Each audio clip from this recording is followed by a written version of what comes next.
नाज़रीन ग्रामी, अफगानिस्तान में दरियाफ्त होने वाले लिथियम के ज़खायरों या चाइना की मदद से क्रूड ऑयल की तलाश अफगानिस्तान ने तमाम दुनिया को वर्द हैरत में डाल रखा है। लेकिन आज हम इस बारे में बात नहीं करेंगे, बल्कि आज हम आपको तालिबान के एक ऐसे मेगा प्रोजेक्ट के बारे में बताएंगे जिसकी मदद से न सिर्फ वो अपने मुल्क को दुनिया की बड़ी ताकत बनाने में कामयाब हो जाएंगे, बल्कि इसके जरिए अब वो तमाम दुनिया को बदलने का इरादा भी लगते हैं।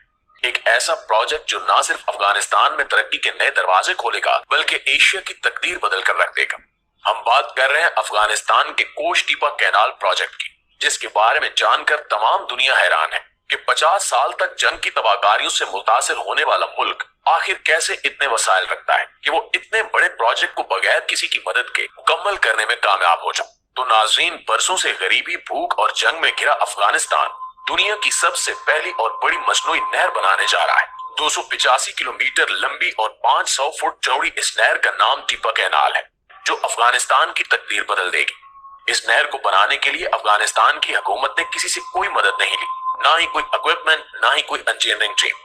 चंद दिन पहले तक तकरीबन 100 किलोमीटर तक इस नहर की खुदाई हो चुकी थी। लेकिन सवाल ये पैदा होता है कि अफगानिस्तान को इतनी बड़ी नहर बनाने की जरूरत क्यों पेश आई। अफगानिस्तान को एक मुकम्मल लैंडलॉक कंट्री कहा जाता है, क्योंकि इसके किसी हिस्से के साथ कोई समंदर नहीं लगता। अफगानिस्तान को Pakistan, Iran, Tajikistan, Uzbekistan, Turkmenistan और चीन की सरहदों ने घेर रखा है। यानी अफगानिस्तान मुकम्मल तौर पर दूसरे ममालिक की सरहदों के दरमियान है, और अफगानिस्तान दुनिया के उन चंद ममालिक में शामिल है जिनका 70% हिस्सा पहाड़ों पर मुश्तमिल है। इस मुल्क की 80% पानी की सप्लाई कोई हिंदुकुश के सिलसिलों से आती है। अफगानिस्तान में 4 बड़े दरिया हैं जिनसे इसे पानी मिलता है, लेकिन ये चारों दरिया अफगानिस्तान के पानी की जरूरतों को पूरा करने के लिए नाकाफी हैं। यही वजह है कि अफगानिस्तान हमेशा से पानी के मसाइल का शिकार रहा है।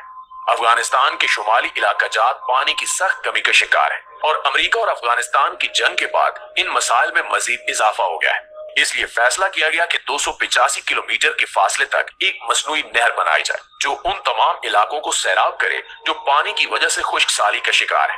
लिहाजा इस मंसूबे की मदद से 5.5 लाख एकड़ खुश्क और बंजर रकबे को लहलहाते हुए सरसब्ज खेतों में बदल दिया जाएगा, जिसमें गेहूं, गन्नम, चावल और दूसरे अनाज उगाए जाएंगे। अगले 2 सालों में अफगानिस्तान इस कैनाल की मदद से न सिर्फ अपने मुल्क की जरूरियात के लिए गन्नम और दूसरा अनाज उगा सकेगा, बल्कि 50% गन्नम दूसरे मुल्कों को एक्सपोर्ट करने के काबिल भी हो जाएगा। दोस्तों, ये प्रोजेक्ट मार्च 2022 में शुरू हुआ था, और उम्मीद की जाती है कि जिस तेज रफ्तारी से काम जारी है, ये प्रोजेक्ट 2025 तक मुकम्मल हो जाएगा। जब ये प्रोजेक्ट शुरू हुआ तो लोगों का कहना था कि अफगानी इंजीनियर टेक्नोलॉजी में इतनी महारत नहीं रखते कि वो इतने बड़े प्रोजेक्ट को कंप्लीट कर सके। लेकिन आज तमाम दुनिया ये देखकर हैरान है कि अफगानी इंजीनियर किस महारत और मंसूबाबंदी और तेजी के साथ इस प्रोजेक्ट को कंप्लीट कर रहे हैं। इस प्रोजेक्ट को 3 फेज में डिवाइड किया गया है। पहले और दूसरे फेज में इस कैनाल की खुदाई की जाएगी, जो कि 100 किलोमीटर तक हो चुकी है। इस मकसद के लिए 200 लोकल ठेकेदारों को मुंतखब किया गया, और 7000 क्रेनों और बिल्डोजरों को खुदाई के काम के लिए मंगवाया गया है। हैरानकुन बात यह है कि ये बिल्डोजर, क्रेनें और दूसरी मशीनरी बड़े मुल्कों से इंपोर्ट की हुई जदीद मशीनरी नहीं है, बल्कि ये बिल्डोजर और क्रेनें 1960 की दहाई की हैं। लेकिन इससे भी ज्यादा हैरानकुन बात यह है कि वो बड़ी महारत से इस मशीनरी को अपने मकसद के लिए इस्तेमाल कर रहे हैं। तमाम काम एक मंसूबाबंदी और तरतीब से किया जा रहा है। तमाम ट्रक एक लाइन में खड़े होते हैं, और इंजीनियर का इशारा मिलने पर क्रेनें इनमें मिट्टी डाल देती है। जब इंजीनियर ओके का इशारा करता है तो ट्रक उस मिट्टी को लेकर चल पड़ते हैं। इतनी ज्यादा मिट्टी को एक जगह से दूसरी जगह मुंतकिल करना बहुत मुश्किल काम था, लेकिन अफगानी इंजीनियर ने इसका बहुत खूबसूरत हल तलाश किया। उन्होंने इस मिट्टी को नहर की बाउंड्री पर डालना शुरू कर दिया। इन्होंने नहर की बाउंड्री किसी कंक्रीट या सीमेंट से बनाने की बजाय नहर से निकाली गई मिट्टी से बनाने की तजवीज पेश की, जिसके 2 फायदे थे। एक तो इस मिट्टी को उस जगह से किसी दूसरी जगह मुंतकिल करने की झंझट से जान छूट गई, तो दूसरी तरफ कंक्रीट की बाउंड्री के इजाफी खर्चे से बचने के साथ साथ इस मिट्टी को बाउंड्री में डालने का फायदा ये भी हुआ कि पथरीली जमीन की बजाय मिट्टी की बाउंड्री इजाफी पानी को जज्ब कर लेगी, और इस बाउंड्री पर सब्जियों की फसल काश्त की जाएगी।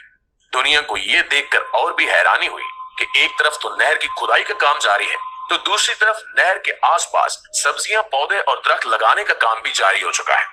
इस कैनाल का काम मुकम्मल होने के बाद वाटर पाइप लाइनों के जरिए 5 किलोमीटर के फासले तक इसका पानी पहुंचाया जाएगा।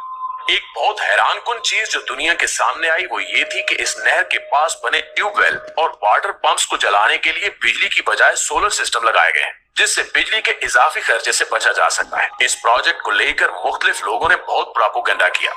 कुछ लोगों का कहना था कि अफगानी इंजीनियर्स में इतनी महारत और टैलेंट नहीं है कि वो ऐसे प्रोजेक्ट को हैंडल कर सके। तो दूसरी तरफ कुछ लोगों का ये भी कहना था कि अफगानी ठेकेदारों को वक्त पर तनख्वाहें नहीं दी जा रही, लेकिन इसमें कोई हकीकत नहीं है। तजिया निगारों का कहना है कि अगर ठेकेदारों को वक्त पर पैसे न मिलते तो इतनी तेज रफ्तारी से काम कभी मुकम्मल ना होता। ये प्रोजेक्ट अफगानिस्तान में तरक्की और खुशहाली के लिए एक संग मील की हैसियत रखता है, जिसकी मदद से तालिबान खुश्क और बंजर इलाकों को सरसब्ज और लहलाते हुए खेतों में तब्दील कर देंगे। अफगानिस्तान चंद सालों में भूख और अफलास से मुकम्मल तौर पर खलासी हासिल कर लेगा।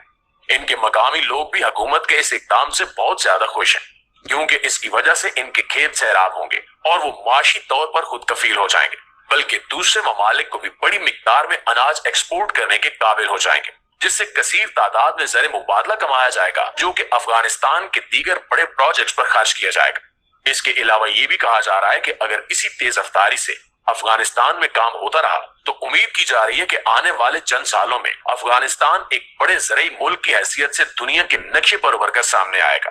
दुनिया के तमाम वो ममालिक जहां अनाज की फसलें काश्त नहीं की जाती, वो अफगानिस्तान से अनाज हासिल करने पर मजबूर होंगे और 4 सालों में अफगानिस्तान दुनिया की बड़ी ताकतों के हमरा खड़ा हुआ नजर आएगा। एक ताकतवर और मुआशी तौर पर खुद कफील मुल्क होने की वजह से आलम इस्लाम के लिए मुआविन और मददगार साबित होगा। दुनिया देखेगी कि कैसे तालिबान जंग से जलते हुए शिकस्ता हाल अफगानिस्तान को खूबसूरत और सरसब्जो शादाब लहलाते हुए अफगानिस्तान में बदल देंगे। अफगानी तालिबान ने ना तो जंग के बाद अपने हालात का रोना रोया और न कशकौल लेकर IMF के पास $1 अरब का कर्जा लेने पहुंचे, बल्कि इन्होंने मर्दाना वार अपने हालात का मुकाबला किया और अपने मौजूदा वसाइल को अच्छे तरीके से इस्तेमाल करते हुए अपने मुल्क को तरक्की की राह पर गामजन किया। इन्होंने ना तो मॉडर्न और तरक्की याफ्ता होने के लिए दीन से दूरी इख्तियार की और न ही करप्शन के जरिए बैरून ममालिक में अपने अकाउंट्स खोले, बल्कि पूरी दुनिया ने देखा कि इन्होंने कम वसाइल के साथ इंतहाई कलील मुद्दत में अपनी अवाम की भलाई के लिए काम किया।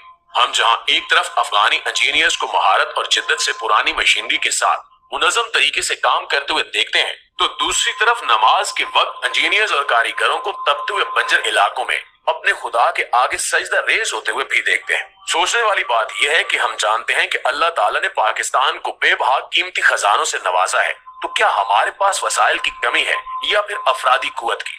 फिर हम क्यों कशकौल लेकर IMF से कर्जे की भीख मांगने चले जाते हैं? बकौल अल्लामा इकबाल कि खुदा ने आज तक उस कौम की हालत नहीं बदली, न हो जिसको ख्याल अपनी हालत खुद बदलने का।